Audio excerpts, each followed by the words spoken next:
araw po sa lahat ng aking followers at saka sa sumusubaybay sa aking mga video. Ito pong ginagamit ko ngayon, kaliwa. Kaliwa po ang gagamitin. Ito madalas ang ginagawa sa nagdidimo kanan. Option ito. Diba? Ito. Saksak. Ito. Option ito para hindi mabunot. Lahat to. Titirahin ko siya, kaliwa ang ginagamit ko. Saksakas dibdib. Yan. Option.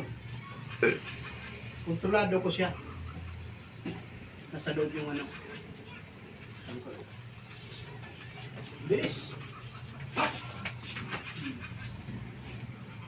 Yun. Kaya pag ginalaw ko to, dito sa balikat, saksak balikat, dito agad, control ko to. Para hindi mabubunot. Kasi bubunot ka agad ito. Mayroon na akong control sa kanya. Pwede na akong bumira sa ilalim. Nasa sayo na yan. Pag inikot ko naman ito, control to, ikutin ko naman dito. Lock. Yan. Kontrolado.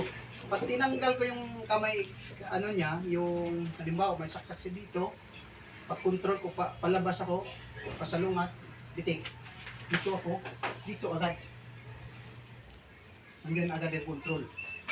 Yan o. Kailangan ng option niya. Pitik yun. Yun yung option na kalimbawa na itong ginagamit yung kaliwa. Pag kanan naman, iba naman yung itong ginawa ko palis. Palabas. Palabas. Yan. Control. Ito yung control kasi pwede siyang ma-injury ka agad. Hindi na maano. Sugat. Pero pag hindi mo sugatan, control siya, nakakontrol sa leeg. Yan. Pag control mo dito, pwede mong i-atras. Tira dito. Itong kamay ko, pitik yan. Kasi ang talim na sa likod naman. Yan. Actual ko. Bilis.